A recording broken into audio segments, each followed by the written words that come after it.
Tourbillon, chapitre 9. Dans la chambre à coucher faiblement éclairée, Abaké paraissait heureuse. Ses traits autrefois brouillés et fatigués semblaient nets, revigorés, éclatants. La tête sur la poitrine d'Ola, elle se tournait et se retournait dans le lit. Apaisée par le corps physique qui venait de les réunir. C'est ce qu'elle voulait, la jeune femme, reconquérir son homme, recréer la confiance qui avait toujours existé entre eux.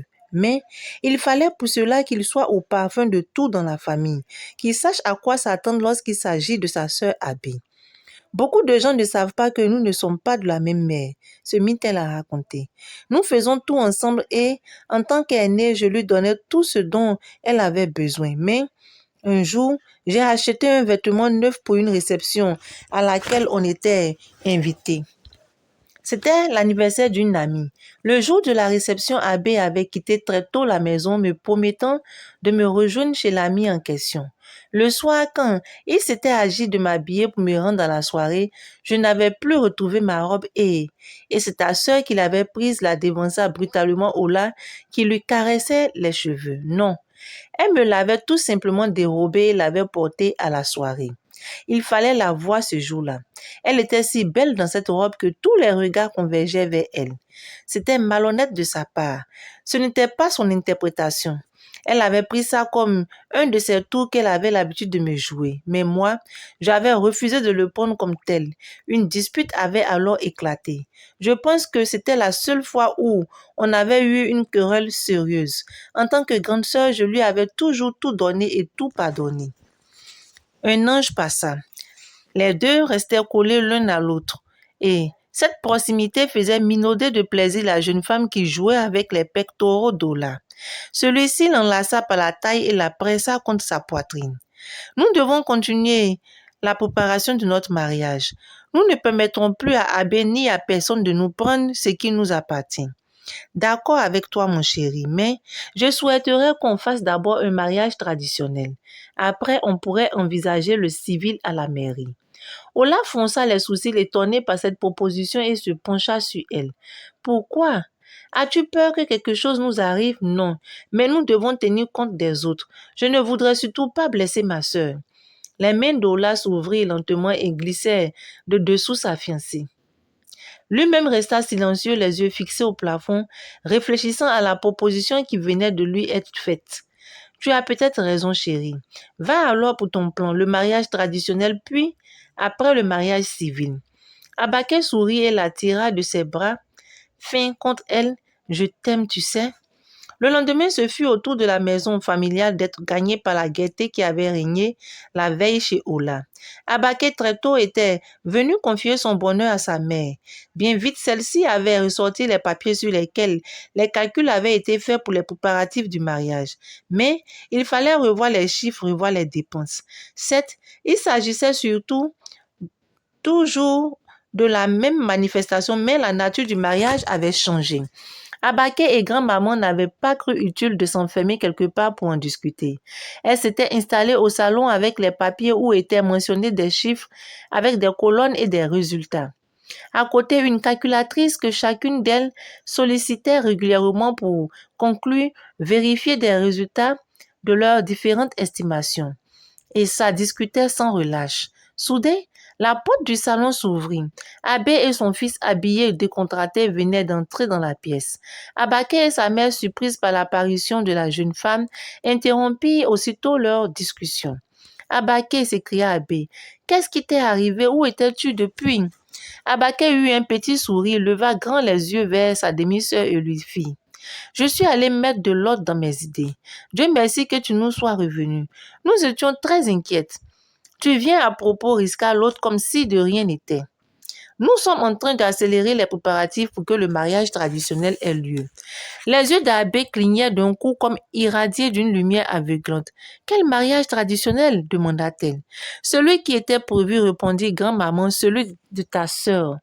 Abbé respira un coup, elle ne comprenait toujours pas. Lentement, elle se tourna vers Abaké. Abaké, tu as donc décidé de maintenir le mariage? Oui. Il n'y a pas de raison qu'il ne le fasse pas. releva la mère. Elle était hier avec Ola et ils l'ont confirmé, mais cette fois-ci, ils ont opté pour le traditionnel.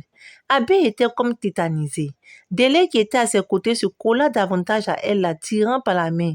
Grand-maman objecta. Dis-moi, ma fille, tu es toute pâle. Tu as quelque chose contre ce mariage? Non, grand-maman. Absolument pas. Je n'ai rien contre. Elle serra son enfant contre son flanc, l'entraîna d'un pas de charge et s'enfuit. Le pas marquait les marches de l'escalier qui menaient vers les chambres d'en haut. Abaké attendit qu'elle s'en aille le plus loin et se tourna vers sa mère. Je pense qu'elle n'est pas contente de notre décision. Peu importe ce qu'elle ressent, l'essentiel est ton bonheur à toi, ma fille. Abaké soupira tristement. Entrée précipitamment dans sa chambre, Abbé paraissait encore plus déconfite. Elle pensait, vu la discussion qu'elle avait eue avec le père de son fils, que les choses allaient prendre une nouvelle tournure, qu'une autre solution allait s'imposer à tous les trois. Ou elle était le jouet d'une manipulation, ou c'était Ola qui lui avait menti. Fallait qu'elle en ait le cœur net, qu'elle reprenne langue avec le père de son enfant. C'était à lui de l'informer de la nouvelle décision qu'il avait prise. Elle fouilla dans son sac à main, récupéra son portable et composa son numéro. De l'autre côté de la ville, une sonnerie crépita. Ola, assis entre son oncle et sa sœur Morayo, était en train de discuter. Discussion animée marquée par la bonne humeur et le sérieux. Le jeune homme se saisit du téléphone, marqua sa surprise en lisant le numéro de sa correspondante puis remit l'appareil sur le guéridon. L'oncle attendit que la sonnerie s'essouffle et embraya sur la discussion qu'il menait. Mais à peine avait-il repris la parole que le téléphone recommença à sonner. Ola ne jeta même pas un œil sur le cadran de son mobile. Il se contenta de balayer l'air du revers de la main comme si ce geste suffisait à dégoûter celle qui l'appelait. Ce fut là que Morayo, sa sœur, intervint. Grand frère, pourquoi ne réponds-tu pas à ton appel? Je ne veux plus qu'elle me dérange de nouveau, répondit-il sèchement. Qui est-ce? Abbé, la sœur d'Abaki. C'est bien elle qui est revenue avec ton fils? S'impliqua l'oncle. Oui, oncle. Alors, pourquoi ne réponds-tu pas à l'appel? Peut-être après le mariage, nous irons la voir à cause de notre enfant. Ola secoua énergiquement la tête. Quel enfant? Je ne veux plus rien avoir à faire avec elle et son enfant. L'oncle sursauta dans son fauteuil. Qu'est-ce que tu dis? N'est-il pas notre enfant? Ola le regarda avec des yeux de celui qui en a marre de cette histoire. De toute façon, continua l'oncle, si le téléphone sonne encore, donne-le-moi. Je vais lui parler si tu ne veux pas lui parler. Pendant ce temps, Abby regarda son mobile avec ironie et tristesse. Pour elle, le doute n'était pas permis. Ola ne voulait pas lui parler. Elle était persuadée qu'il se refusait de décrocher son appel, ayant identifié son numéro. C'était maintenant clair dans sa tête. Le mariage aurait bel et bien lieu, les deux n'y avaient pas encore renoncé. Elle demeura étendue sur le lit pendant un long moment pensive et meurtrie, puis, soudain de manière énergique, se leva et sauta du lit.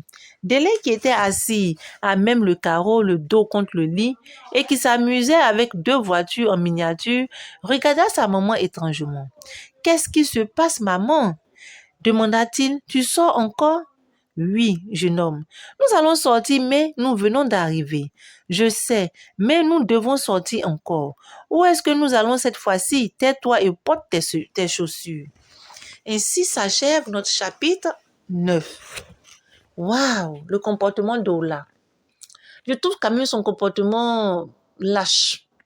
Je trouve qu'il a été vraiment lâche. À sa place, j'aurais quand même eu une conversation avec Abbé et lui dire droit dans les yeux que, effectivement, je choisis ta soeur et non toi. Je peux reconnaître l'enfant. Mais il fait espérer Abbé et lorsqu'il voit Abaké se remet avec elle, il passe même la nuit avec elle et ils décident ensemble d'aller jusqu'au bout de leur projet. Et ça, je trouve vraiment ça mal.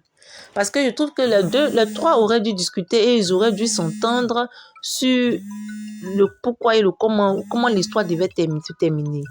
Sur ce, je vous dis à très bientôt.